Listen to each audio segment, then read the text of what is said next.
Testando aqui. Acho que voltou agora a página. Não sei se alguém pode me dar um alô aí, se está ouvindo. Se está tudo certo aí. Alguém pode me dar um joinha ou falar que está tudo bem? Aí no Celda. Aqui tá. Parece que está funcionando. Tá bom. Voltou então. Todo mundo me ouvindo então? Vamos. Tomara que o sinal continue, né? Tudo certo e vamos adiante. Então, antes da gente começar hoje com a nossa transmissão, a nossa live, né, sobre o nosso tema, tem uns recados da casa que me pediram para passar para todos, tá? Que a partir de novembro, antes disso eu esqueci de me apresentar, meu nome é Alexandro, eu sou trabalhador da Casa Mensageiros da Luz, estou hoje tendo a oportunidade de aprender e auxiliar também, juntos. Então, a partir de novembro, a casa vai ter suas lives, né, suas palestras online, somente às sextas-feiras, às 20 horas e 30 minutos. E o evangelho, que era aos domingos, não vai mais acontecer, será apenas nas terças-feiras, às 20 horas. Esse é o recado que pediram para mim passar, então está passado o recado, espero que todos tenham entendido, vai ficar aí gravado. Então, antes de começarmos, nós vamos fazer a nossa prece, né? Que todos possam estar conectados com a espiritualidade hoje, agradecendo sempre ao Pai, ao Mestre Jesus, a todos os amigos espirituais que possam nos amparar e nos equilibrar na noite de hoje. Que a paz do Mestre entre em nossos corações, que nós possamos compartilhar nesse momento em pensamento e sentimento com todos os irmãos que passam por sofrimentos, por dores, por muitas dificuldades nesse momento que estamos vivenciando no planeta, e que assim todos recebam da espiritualidade um consolo para seguir adiante na sua jornada. Que todos nós possamos, ao acabar esse trabalho de hoje, voltar aos nossos lares, aos nossos afazeres, muito melhores do que quando aqui começamos. Muito obrigado, Senhor. Que assim seja. Bom, o tema de hoje está no capítulo 3 do Evangelho segundo o Espiritismo. Há muitas moradas na casa de meu Pai. Especificamente, nós vamos falar sobre o item 19, que é o último item, que é a progressão dos mundos, vinculado à lei de progresso. Então eu vou ler só o primeiro parágrafo, uma parte do primeiro parágrafo, antes da gente começar. O progresso é a lei da natureza, e essa lei, todos os seres da criação, animados e inanimados, foram submetidos pela bondade de Deus, que quer que tudo se engrandeça e prospere. Bom, nós sabemos que a doutrina espírita nos traz grandes desafios, porque nós vivemos no mundo para ajustarmos a nossa conduta, para construirmos um mundo melhor, né? E reflete uma lei natural, que é a lei de progresso. E esta lei, que é estabelecida por Deus, diz que fomos criados simples e ignorantes, e que vamos gradativamente na direção do desenvolvimento e do nosso crescimento. Crescimento esse que se desenvolve nas diferentes formas e em diferentes características. Nós temos o progresso físico, que estabelece para cada um de nós, desde a nossa infância, um crescimento que observamos em nosso corpo. O progresso físico nos mostra uma lei que nós podemos observar também no nosso ambiente, um ambiente que nos cerca. Progride a natureza, progridem os mundos, e a cada um estabelece em suas fases evolutivas aquilo que conquistamos e o que ainda temos para o futuro. E do ponto de vista do progresso moral, a humanidade também está sujeita à mesma lei. A humanidade progride em busca de conquistas efetivas, que é o que vai se tornar o nosso verdadeiro patrimônio mortal. Porque enquanto o progresso físico, ele nos representa sobretudo um material didático colocado à nossa disposição pelo Criador, tudo que conquistamos materialmente estão aqui diante de nós, mas não são nossa propriedade. Então nós vamos trabalhar materialmente falando sobre isso, que representam a contribuição para cada um de nós possuir o que de fato será nosso, as conquistas morais. E cada indivíduo e sociedade possuem suas conquistas morais, que são os seus valores íntimos, mas nós encontramos ainda alguns que se referem ao momento atual da humanidade como um retrocesso das conquistas morais. E essa visão representa um equívoco, como se fosse uma miopia, porque se nós olharmos de uma forma mais ampla, nós vamos perceber que o que nós já temos hoje, como regras de convivência, padrões de relacionamento, representam um avanço das nossas ações do passado. Basta recordarmos, por exemplo, alguém que há 300, 400 anos atrás tivesse em sua propriedade seres humanos escravizados e dessem a eles uma condição mínima de subsistência. Esse ser era considerado um homem digno, um ser humano digno. Hoje essa mesma pessoa é considerada um criminoso. Isso porque não vai haver proposta individual que vai se contrapor ao progresso moral que a humanidade segue. E ao lado desse progresso físico e moral, a doutrina espírita vem nos abrir a porta de um outro progresso, o progresso espiritual. Com o espiritismo, nós desmistificamos essa outra dimensão do nosso ser, que não é apenas esse ser que se restringe do berço ao túmulo, mas que tem a eternidade à sua frente. E também nos diz que o nosso olhar não se limita apenas a essas conquistas materiais e que nós devemos adquirir um sentido muito mais profundo em relação à vida e ao nosso espírito imortal.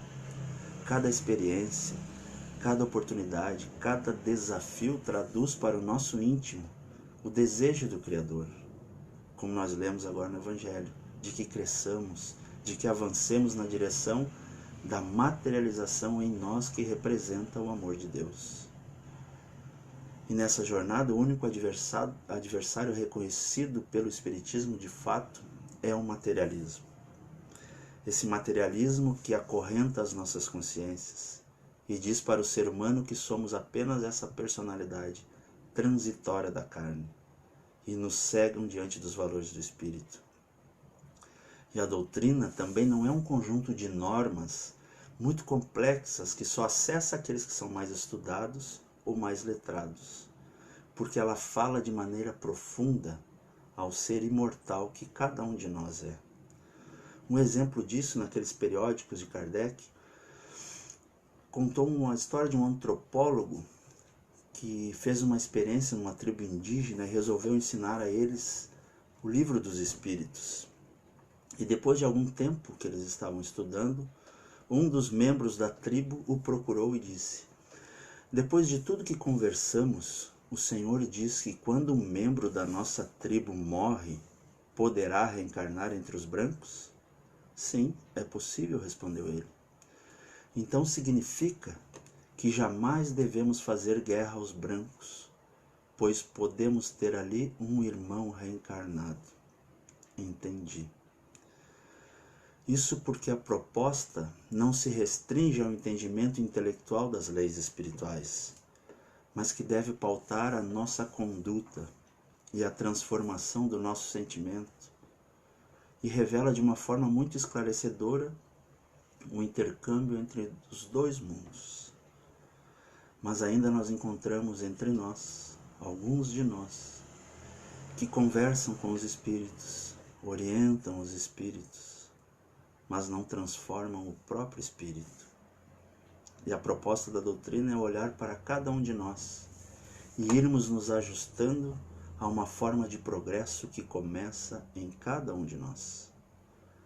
na conquista de 2 elementos básicos, amor e sabedoria, que são como se fossem asas que elevam a cada um de nós na direção do mais alto.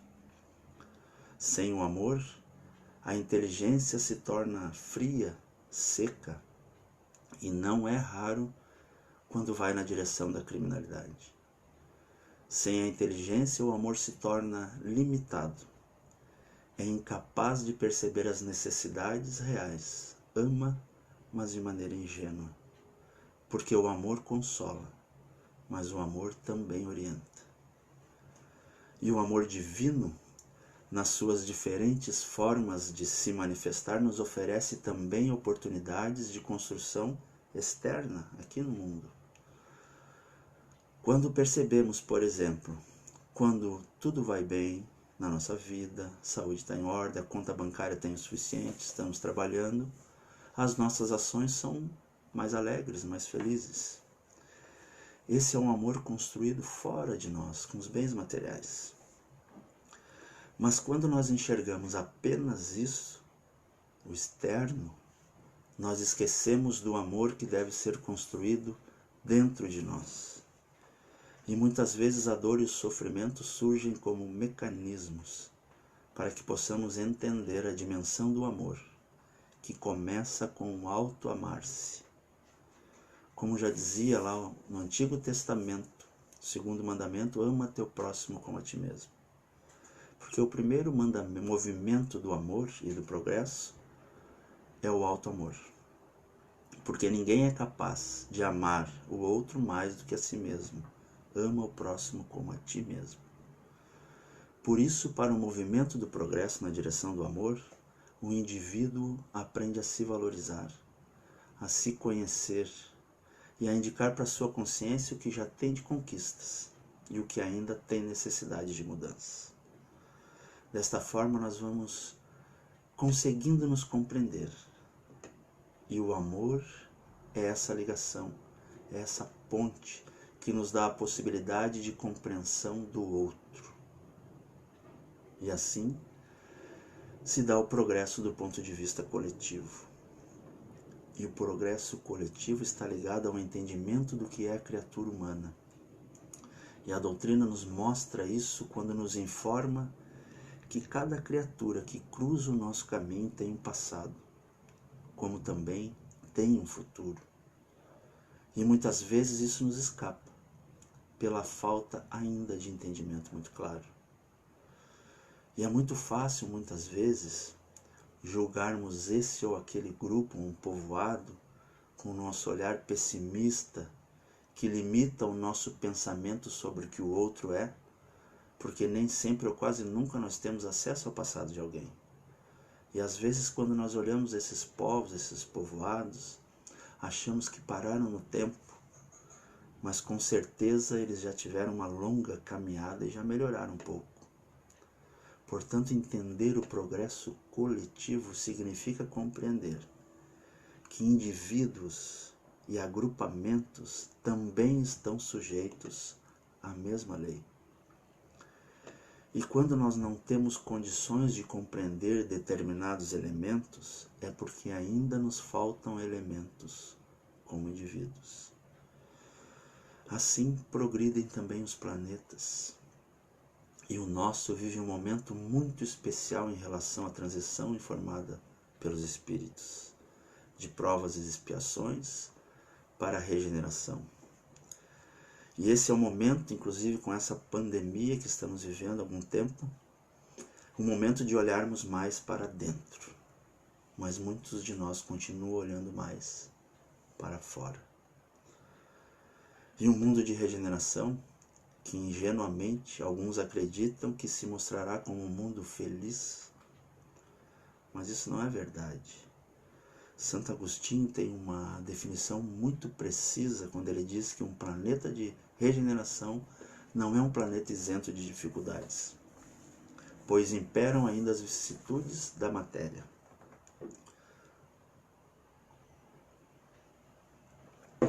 Mas é um local onde as criaturas respeitam mais umas às outras, onde a diversidade e a diferença não são motivos para combate e violência, onde as consciências não ficam aprisionadas pelos seus preconceitos e vão rapidamente encontrando caminhos para os valores mais concretos. É sobretudo um lugar de convivência mais pacífica. E quando nós analisamos essa proposta, alguns às vezes que têm um olhar do mundo apenas pela mídia sensacionalista, acham que esse mundo não existe, que nunca vai existir. E Allan Kardec, parecendo que já lá na época do século XIX já tinham telejornais ou mídias sensacionalistas, questiona os espíritos na questão 784. Bastante grande é a perversidade do homem. Não parece que do ponto de vista moral, ele em vez de avançar, caminha aos recuos? E respondem os espíritos: enganaste. Observa bem o conjunto e verás que o homem se adianta, pois que melhor compreende o que é mal e vai dia a dia reprimindo os abusos. Faz-se necessário que o mal chegue ao excesso para tornar compreensível a necessidade do bem e das reformas. Por isso, quando nós olhamos o momento atual econômico, político e toda essa situação que temos, muitas vezes temos uma posição, uma postura de desânimo, de pessimismo. Porque nem sempre nós entendemos que faz parte do processo e de que certos abusos já não são mais tolerados. É a repressão dos abusos, como explicam os espíritos, que ganham forma. Mas não é só nas grandes instituições que isso deve acontecer, mas que precisam acontecer também nas pequenas coisas que fazemos diariamente, furando uma fila, buscando favorecer alguém porque é nosso conhecido, recebendo troco a mais, xingando no trânsito, etc. Tudo isso são reflexos na nossa sociedade, que se refletem em todas as direções, e esses valores individuais se reúnem coletivamente. E às vezes alguns de nós se colocam naquela posição de dizer que se está bom para mim, tem que estar bom para todo mundo, azar. E nos esquecemos que vivemos conectados uns aos outros. E a negligência, por exemplo, ao cuidar da infância, vai repercutir mais tarde nos índices de criminalidade, de agressividade, porque o espírito que chega para uma nova experiência reencarnatória, ele precisa receber daqueles que já estão aqui, que vão estar à sua volta, os elementos para o seu progresso, da sua família e da sociedade em geral. E eu tenho certeza que vai chegar um dia que a criança, o adolescente, o adulto, o idoso representarão uma responsabilidade social. E quando é negligenciada, obviamente vai cobrar o seu preço lá na frente. Por isso, quando olhamos o progresso da humanidade, nós precisamos ajustar um pouco o nosso olhar. Para onde estamos olhando? O que estamos trazendo para o nosso ambiente mental, emocional, para que possamos avaliar a nossa sociedade atual? Porque hoje nós temos muitos avanços na sociedade, mas o nosso passado merece uma reflexão para entendermos se estamos avançando. Vamos fazer um exercício rápido. Qual foi a última vez que alguém viu alguém ser queimado em praça pública? Enforcado. Devorados por leões numa arena? Não, né? Há 2000 anos era o programa de domingo das famílias. Assistir pessoas sendo devoradas por feras por diversão. Hoje os interesses são bem distintos. Então, quando nós olhamos o progresso das civilizações passadas, nós podemos concluir de forma indireta como vai ser o nosso futuro e qual precisa ser o nosso papel para esse progresso. Porque nós podemos, de acordo com a nossa posição que ocupamos, os recursos que possuímos, dependendo da nossa ignorância e falta de conhecimento, podemos atrapalhar um pouco a marcha do progresso, como os próprios espíritos explicam. Mas o progresso vem e nos atropela, passa por cima. Mas isso é de uma forma carinhosa, não é como um trator, né? Dessa forma, alguns espíritos na atual fase que nós vivemos não vão mais reencarnar na Terra. Mas não é punição, nada disso. Por exemplo, hoje na nossa sociedade nós temos condições de interagir com várias pessoas em uma proporção muito grande. Há 500 anos, por exemplo, quem tivesse um comportamento questionável, o reflexo dessa influência ficaria restrito no seu vilarejo, no seu povoado.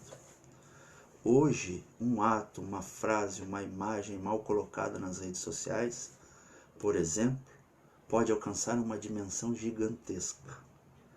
Desta forma, a misericórdia divina, não querendo que uma criatura use esses recursos, onde traria prejuízos principalmente a si mesmo, dá a esses novos caminhos, para que possam encontrar um ambiente mais adequado para o seu desenvolvimento. Não é punição de Deus, é ajustamento de conduta. Ele dá uma nova morada, um novo mundo, um novo planeta. Há tantas moradas na casa do meu Pai. E nós agimos assim ainda, como diz Emmanuel no prefácio do livro Mecanismos da Mediunidade, todos somos instrumentos das forças com as quais entramos em sintonia. Se nos sintonizamos ao desânimo e pessimismo, nós seremos instrumentos para essas forças. Mas, se nos sintonizamos com a confiança, com a fé, nós seremos impulsionados por forças bem diferentes. E o que em nosso íntimo está encontrando reflexo? O que de fato estamos transmitindo de forma mais intensa? Do que estamos nos alimentando espiritual, emocional e moralmente? Porque todos os instantes da nossa vida nós estamos num processo de sintonia, nos vinculando a propostas, inteligências e forças. Qual é a natureza dessas nossas vinculações? Porque se forem vinculações que estabelecem propostas de crescimento, de amparo, de consolo, de esclarecimento, nós estaremos trabalhando na direção do progresso. Mas se vinculamos a nossa sintonia a elementos de natureza muito diferente disso, nos colocamos numa posição de não contribuirmos para o progresso.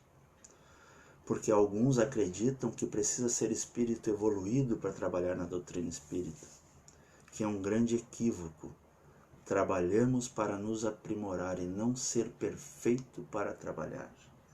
Como diz Allan Kardec, conhece-se o verdadeiro espírita pela sua transformação moral e pelos esforços em domar as suas más inclinações, porque todos nós temos. Portanto,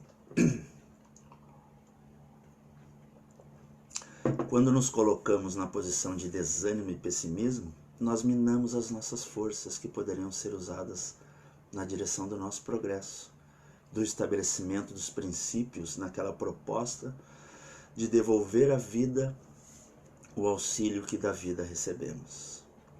E isso nos ajuda a entender o que nós somos. E o que somos? Seres em constante transformação e em perpétuo crescimento. E da mesma forma que nós recebemos, nós devemos ofertar para aqueles que chegam. E às vezes é até curioso, porque nós recebemos a compreensão e devolvemos a incompreensão. Recebemos apoio e entregamos crítica e pessimismo, transformando de forma indevida o que nós recebemos. E nós precisamos refletir a cada dia a grande confiança que Deus tem em cada um de nós, de que seremos melhores um dia. Mas e quanto a nós? Como nós agimos com aqueles que estão à nossa volta, que vivem conosco no nosso meio social, que também se equivocam, que também falham, que também se comprometem como nós mesmos? Como nós agimos em relação a eles, no auxílio e na confiança, porque eles também serão melhores um dia? Porque a doutrina nos diz que todos nós seremos espíritos puros um dia. Às vezes alguém pode perguntar assim, até aquele político, aqueles? Sim, todos serão, todos. E também nos informa que as nossas imperfeições têm data para acabar, porque são apenas características transitórias da nossa personalidade. E esta é uma grande diferença do olhar do Cristo, do nosso olhar. Porque ele olhava para cada um de nós e não enxergava como as pessoas eram, mas como poderiam ser, um conhecimento da lei do progresso. E todos nós progrediremos simbolicamente de mãos dadas. Quem está mais à nossa frente nos estende o auxílio. Por nossa vez, estendemos aos que estão chegando. Porque a misericórdia divina é um fluxo que atinge todas as criaturas. Porque nenhum de nós está isento do amor de Deus. Numa metáfora muito bonita, Emmanuel nos coloca: Deus ama o verme tanto quanto ama o anjo, que o representa junto ao verme. Não há nada que nós façamos que vai evitar que Deus nos ame. O amor de Deus não é condicionado pelas nossas atitudes, ainda bem, porque o Pai faz com que o sol nasça para os bons e os maus, e que a chuva caia para os justos e os injustos. E o progresso se caracteriza pelo ensino, pelo esclarecimento, pelas conquistas morais, pelas conquistas intelectuais, pelas conquistas materiais, pela bondade de muitas vezes levarmos o bem-estar para alguém, aquele que esteja ao nosso alcance, para aqueles que não tenham as condições que a maioria tem nos dias de hoje. Mas, sobretudo, o progresso na direção do sentimento. Porque hoje nós somos capazes de construir pontes sobre oceanos, tratar doenças que há 30, 40, 50 anos causavam a morte inevitavelmente. Nós temos um aparelhinho que a maioria carrega no bolso, que nós podemos estar conectados aqui agora, que nós podemos falar com alguém do outro lado do planeta. São conquistas importantes, nós não devemos desmerecer nenhuma delas. Mas às vezes nós somos incapazes ainda de trabalhar o entendimento com diálogos dentro do próprio lar. Tratamos com tanto empenho as doenças do corpo, mas padecemos ainda pelas doenças da alma. E o Espiritismo nos mostra que além de todas essas conquistas, nós devemos trabalhar essas conquistas do sentimento. E assim nós vamos encontrando em nós o que há de revelação divina, que teve início há milênios, com a primeira revelação, muito materializada, obviamente, no Antigo Testamento, mas mesmo numa linguagem simbólica e poética, nos diz que existe apenas um Deus, e que não é um Deus ausente. E para muitos o Antigo Testamento é letra morta, texto muito antigo, e isso é um engano, porque ali nos traz a revelação da nossa infância espiritual, e foi muito importante até agora para o nosso progresso. Alguns, às vezes, olham horrorizados para a lei de Talião, lei olho por olho, dente por dente, que era necessário naquele momento que nós nos encontrávamos. Mas só que às vezes, nos dias de hoje, nem sempre nós respeitamos essa lei.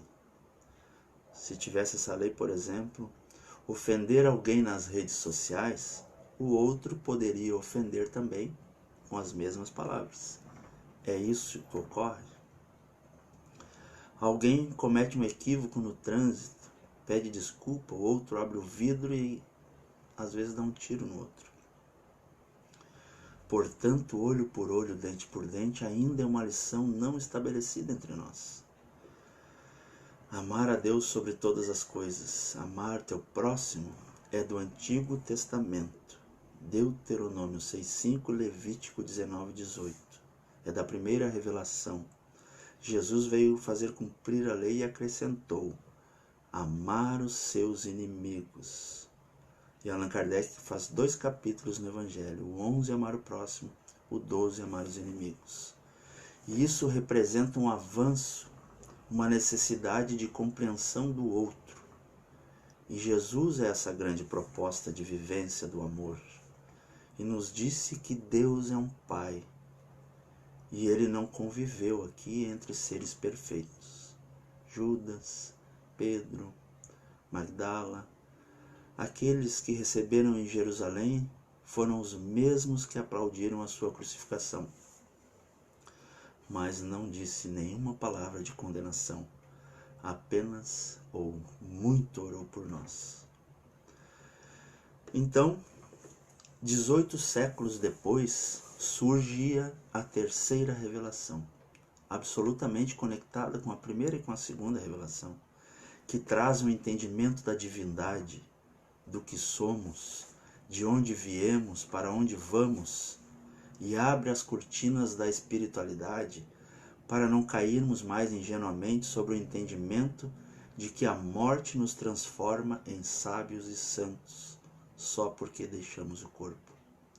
A morte não nos liberta do que somos, ela aflora o que trazemos por dentro.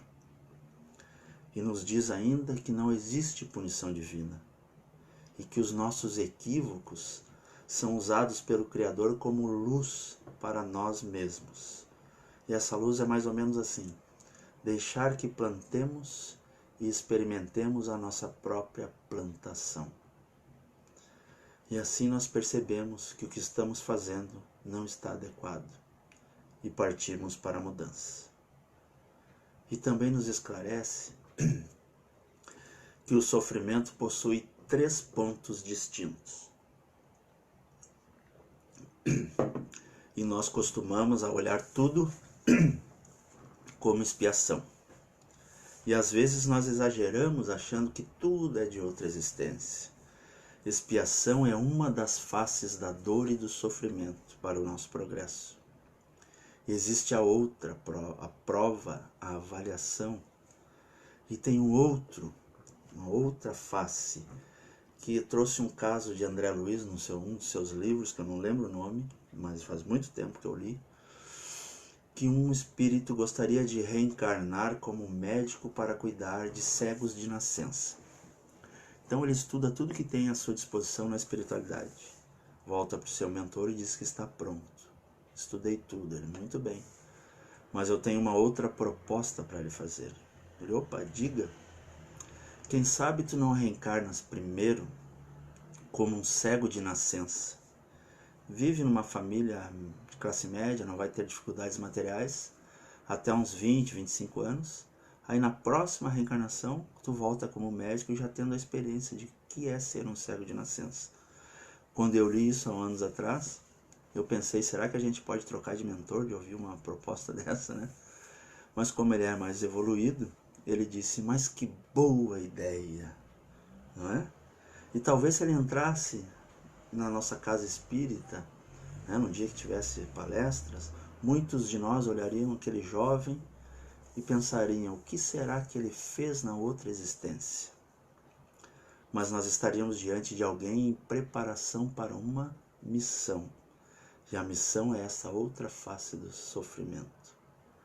Quando nós pensamos em missão, nós logo pensamos em algo grande demais. Mas nós esquecemos das nossas missões que temos todos os dias, no lar, no trabalho, no convívio social, na escola, na casa espírita. E a missão nos exige esse sacrifício. Olhemos uma mãe que acabou de dar à luz. É a expressão física do cansaço e da exaustão, mas os olhos mais luminosos de amor e esperança, porque o sacrifício valeu a pena. Então, a expiação, a prova e a missão representam o que se torna muitas vezes diante de nós como dor e sofrimento. Por isso é importante que nós tentemos entender que o progresso também se relaciona com a fé. E não é só crer, mas praticar aquilo que nós acreditamos. Reconhecer que Deus está no comando. E a misericórdia divina também é lei. E que o ser humano foi criado para ser feliz, ou melhor, com o seu progresso, ser capaz de construir a sua própria felicidade, acompanhando o progresso dos mundos, mas principalmente o seu próprio progresso. Assim veio Jesus, mostrou, explicou, exemplificou, porque ele é um modelo moral a nos espelhar.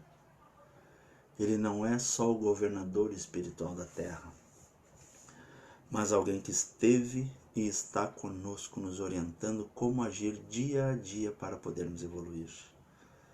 Porque na medida que nós nos transformamos, nós vamos conseguindo realizar aquela proposta do último livro da Bíblia, escrito por João, que muitos antigamente não gostavam nem de dizer esse nome, Apocalipse, onde ele tem suas visões e diz que haverá um novo céu e uma nova terra, talvez de uma nova sociedade, com características do progresso individual, coletivo e planetário.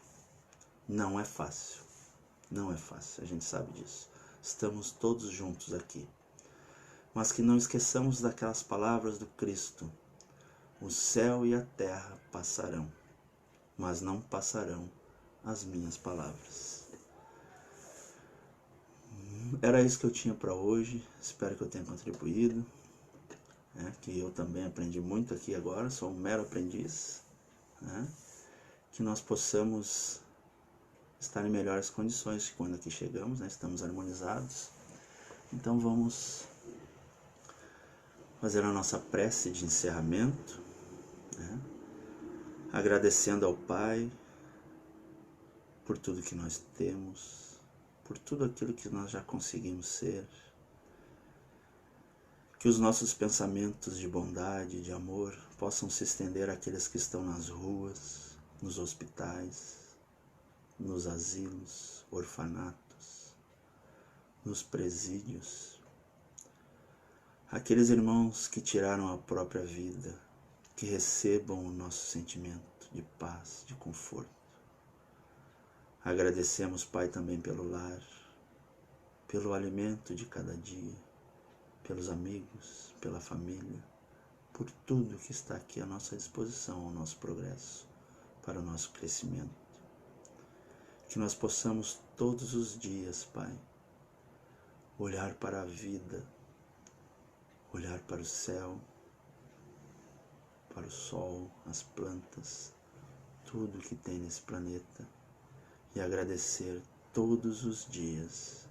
Obrigado, Senhor, pela vida, e que seja feita, Pai, a Tua vontade, hoje e sempre.